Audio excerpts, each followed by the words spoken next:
Welcome back in fans. स्वागत है आप सभी का ब्लीच के एक और नए पार्ट में। अगर आप लोगों ने अभी तक इसके पिछले पार्ट को नहीं देखा है तो उसका लिंक आपको डिस्क्रिप्शन बॉक्स में मिल जाएगा, तो याद से उसे देख लेना, नहीं तो ये पार्ट कुछ भी समझ में नहीं आएगा।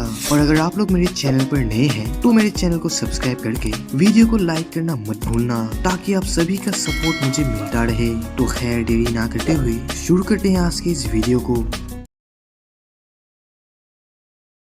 और इस तरफ हम ईशान्य और हानातारू को देखते हैं, जिन्होंने रुकिया को हील कर दिया था और अब रुकिया जो होश में आ चुकी थी। और आते ही उसकी नजर सीधे अपने बड़े भाई ब्याकुया पर जाती है, जिसे यहाँ देखकर वो काफी ज्यादा हैरान थी। और ऊपर से उसके हाथ पर एक बड़ा घाव भी था, जो देखकर वो परेशान हो जाती है। तो तभी ब्याकुया उससे कहता है कि रुकिया उसकी चिंता ना करे और उससे जितना हो सके वो आराम करे, क्योंकि अब उसे मजबूत होना होगा। उसके लिए आगे की लड़ाई अब आसान नहीं होने वाली। ये सुनकर रुकिया भी चुप हो जाती है। हालांकि उसके मन पर कई सवाल थे, लेकिन वो इस समय इनको नहीं पूछती। और इस तरफ हम नोइतोरा और केनपाची को देखते हैं, जो कि एक दूसरे की तारीफ करते हुए अब भी लड़ ही रहे थे। नोइतोरा बार बार उसके ऊपर हंसते हुए अटैक करते जाता है और केनपाची भी हंसते हुए आसानी से उसके अटैक से बचते जाता है। और केनपाची बार बार नोइतोरा से कह रहा था कि नोइतोरा आखिर सीरियस होके क्यों नहीं लड़ता, लेकिन नोइतोरा इस पे कोई भी जवाब नहीं देता। तो ये देखकर केनपाची उसके ऊपर एक जोरदार अटैक कर देता है, जिससे इन दोनों के बीच एक बड़ी टक्कर होती है और ये दोनों ही एक दूसरे से दूर जाके गिरते हैं। और इस तरफ ओरी में दौड़ते हुए इचिगो के पास जाती है, क्योंकि इचिगो की हालत कुछ ठीक नहीं थी, जिसको उसे हील करना है। लेकिन इचिगो ओरी में से कहता है कि वो उसकी चिंता ना करे, वो पहले नल को हील करे, क्योंकि उसकी हालत कुछ ठीक नहीं है। और ओरी में भी इचिगो की बात को नहीं ठुकराती। हालांकि इचिगो की परिस्थिति भी कुछ ठीक नहीं थी, लेकिन वो इचिगो की बात कभी नहीं टालती, जो नल को हील करने के लिए चली जाती है। और इचिगो उन दोनों बीस्ट की लड़ाई को गौर से देखने लगता है। और इस तरफ हम साडो को देखते हैं, जो कि अब बिल्कुल ठीक था, क्योंकि उसे कैप्टन उनाहाना ने हील कर दिया था। लेकिन उनाहाना जो अलग ही चिंता में डूबी हुई थी, क्योंकि उसे कुछ अनहोनी का एहसास हो गया था, जिसके लिए उन्हें तैयार रहना होगा। और इस तरफ हम मायूरी के भांखाई को देखते हैं, जिसने जायला का डी एंड कर दिया था। और भाई कौनजी की जायला को नूडल्स की तरह चबाने लगता है, जो कि काफी ज्यादा घिनौना था। और कौनजी की ये कांड देखकर इन दोनों की भी हालत खराब हो जाती है, क्योंकि गंदा तो गंदा ही है। लेकिन तभी इन दोनों के पास कौनजिकी का पॉइजन फैलने लगता है, जिससे रेंजी इन्फेक्ट हो गया था और एक ही सेकंड में उसकी हालत खराब हो गई थी। लेकिन इस पॉइजन से इचिदा को कुछ नहीं होता, जो देखकर वो समझ जाता है कि ये पॉइजन किसी एक को अगर एक बार इन्फेक्ट कर दे तो वो उसके ऊपर दोबारा काम नहीं करती। और मायूरी ने तो ये पॉइजन पहले उसके ऊपर इन्फेक्ट करके रखा था, इसलिए अब उसके ऊपर इसका असर नहीं हो रहा, ऐसा इचिदा को लगता है। लेकिन तभी इस पॉइजन का असर उसके ऊपर भी हो गया था, जिससे ये पता चल जाता है कि इचिदा गलत था, क्योंकि मायूरी के पॉइजन का कोई लिमिट नहीं है। वो अपने सामने आने वाले हर एक चीज को इन्फेक्ट कर देती है, चाहे एक बार हो या 100 बार। और इससे सिर्फ एक एंटीडोट से ही बचा जा सकता है, जो कि सिर्फ मायूरी के पास ही है। तो लाचार इचिदा और रेंजी मायूरी से इसका एंटीडोट जल्दी मांगते हैं, नहीं तो उन दोनों का टिकट कट जाएगा। लेकिन तभी नीमो जो अभी तक लटकी हुई थी, वो मायूरी से कहती है कि क्या मायूरी उसे फ्री कर सकता है, क्योंकि वो काफी देर से ऐसे ही लटकी हुई है। लेकिन मायूरी इस पर कोई भी एक्शन नहीं लेता, जो देखकर इचिदा और रेंजी गुस्से से उससे कहते हैं कि क्या मायूरी बहरा है, क्या उसे सुनाई नहीं दे रहा, नीमो से मदद मांग रही है। इन दोनों की ऐसी बात सुनकर मायूरी को गुस्सा आ जाता है, जिससे वो ये एंटीडोट जिसे उन दोनों ने मांगा था, वो उसे उन दोनों के सामने ही फेंक देता है और वो टूट कर बिखर जाती है, जैसी करनी वैसी भरनी। और ये तीनों ऐसे ही बहस कर ही रहे थे कि तभी अचानक से नीमो जोर से चिल्लाती है, जैसे कि उसे काफी ज्यादा दर्द हो रहा हो। और नीमो को ऐसे चिल्लाता हुआ देख ये तीनों भी शौक में पड़ गए थे कि आखिर अचानक से नीमो को क्या हो गया। और तभी अचानक से नीमो के मुंह से एक पिंक फॉग निकल आती है और वो पिंक फॉग धीरे धीरे ट्रांसफॉर्म होने लगती है, जिसके अंदर से जायला की आवाज गूंज रही थी, यानी अभी तक ये बेशरम मरा ही नहीं। तभी जायला इन तीनों से कहता है कि इन्हें क्या लगा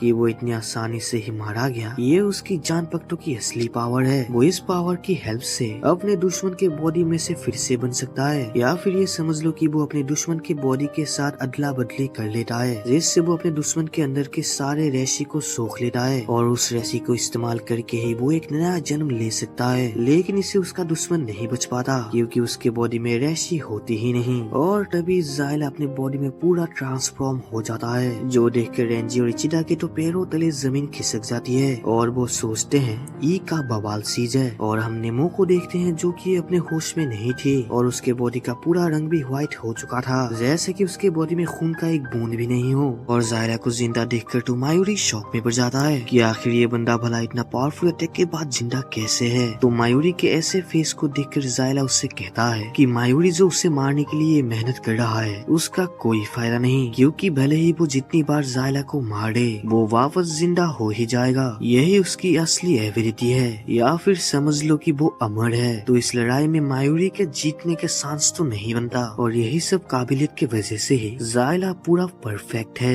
लेकिन मायूरी उसके बातों पर गौर ना करते हुए सीधा नेमो के पास चला जाता है। और नेमो की हालत तो बिल्कुल भी ठीक नहीं थी, लेकिन फिलहाल उसकी सांसें चल रही थी जो कि शायद ज्यादा देर तक नहीं रहेगी। और नेमो की ऐसी हालत देखकर ही मायूरी सुन सा पड़ जाता है। तो तभी जायला मायूरी से कहता है कि मायूरी उसके साथी पर ज्यादा ध्यान ना दे, क्योंकि वो ज्यादा देर तक नहीं टिकने वाली। अब लड़ाई उन दोनों के बीच है तो वो उन पर गौर करे। और मायूरी इसके रिप्लाई में एक डेविल स्माइल देके उससे कहता है कि जायला की पावर तो सच में कमाल की पावर है, लेकिन अब उसकी ये पावर ज्यादा देर तक नहीं टिकेगी, क्योंकि अब मायूरी को इस लड़ाई में मचा रहा है। लेकिन उसके हिसाब से जायला अभी तक अपने असली पावर को दिखा ही नहीं रहा, वो उसे मायूरी से छिपा रहा है ताकि वो उसे अपने एन मौके पर इस्तेमाल कर सके। तो मायूरी सीधा उसे उस पावर को रिलीज कर देने को बोल देता है। और जायला भी ये बात सुनकर बिल्कुल सीरियस हो गया था, क्योंकि मायूरी ने बिल्कुल सही पकड़ा है, उसने अभी तक अपनी असली पावर दिखाई ही नहीं। और तभी जायला के एक ही इशारे से मायूरी के पीछे उसका ही बांखाई कौनजी की अटैक कर देता है, जो देखकर इचिडा और रेंजी और खुद मायूरी तक को हैरान था कि आखिर उसका ही बांखाई उसके ऊपर हमला कैसे कर सकता है। लेकिन मायूरी इस पे कुछ कर पाता कि तभी कौनजी की उसके ऊपर अटैक कर देता है, जिससे मायूरी नहीं बच पाता। तो ये देखकर जायला जोर जोर से हंसने लगता है, क्योंकि उसके हिसाब से मायूरी अब हार चुका है। तो फिर वो हंसते हुए रिवील करता है कि जैसे मायूरी अपने पॉइजन का इस्तेमाल कर सकता है, वैसे ही उसके बॉडी पर एक पॉइजन है। अगर उस पॉइजन को कोई भी खा ले या वो पॉइजन किसी के बॉडी पर चला जाए तो उस बंदे का हर एक अंग जायला के कंट्रोल पर आ जाता है, जैसा कि मायूरी के बांखाई कौनजी के साथ हुआ, क्योंकि उसने जायला को निगल लिया था। लेकिन ये टेक्निक सिर्फ जीवित प्राणियों पर ही काम करती है, और इससे हमें यही पता चलता है कि मायूरी की बांखाई एक जीवित प्राणी है, क्योंकि वो अब जायला के कंट्रोल पर है। और मायूरी ये सब बोलकर ही जोर जोर से हंस रहा था, क्योंकि उसके हिसाब से वो ये लड़ाई जीत चुका है। लेकिन अफसोस ऐसा नहीं था, क्योंकि मायूरी उसके बांखाई को एक ही झटके में फोड़ते हुए आसानी से बाहर निकल आता है और जायला से कहता है कि जायला को क्या लगा, सब कुछ वैसा ही होगा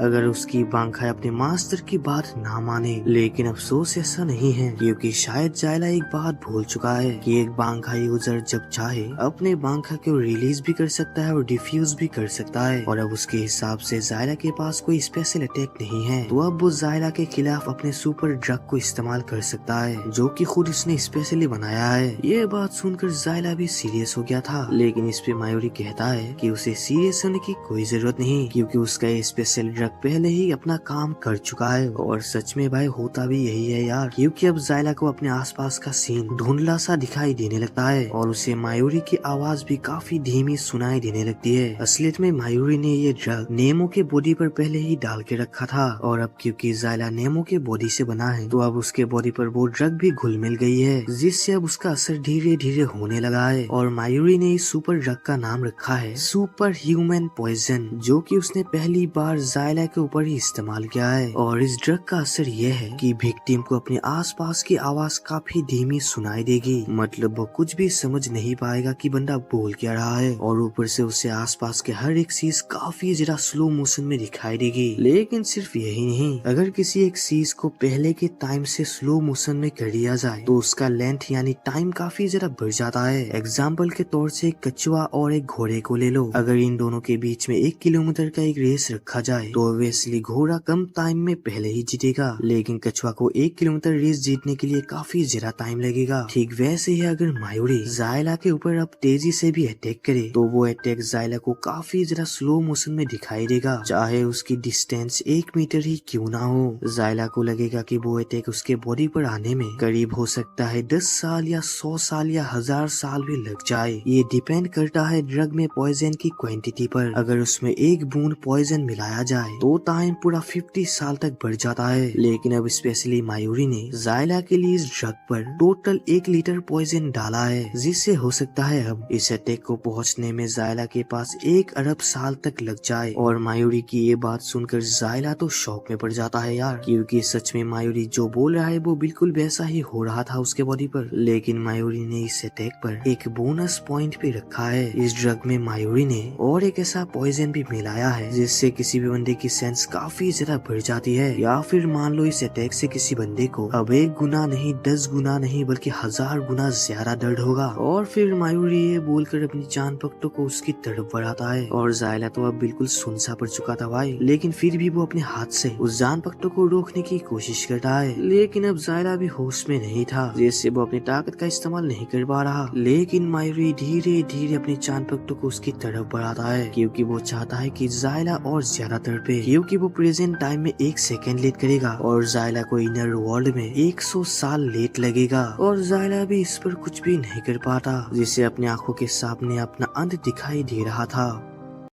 तो ब्लीच का ये कमाल का पार्ट यहीं पर खत्म होता है। बाय द वे, अगर आप लोगों को ये पार्ट पसंद आया तो प्लीज वीडियो को एक लाइक कर देना और कमेंट में अपना रिव्यू जरूर बताना और चैनल को सब्सक्राइब करना तो भूलना ही मत। मिलते हैं अगले एक और नई वीडियो में, तब तक के लिए बाय।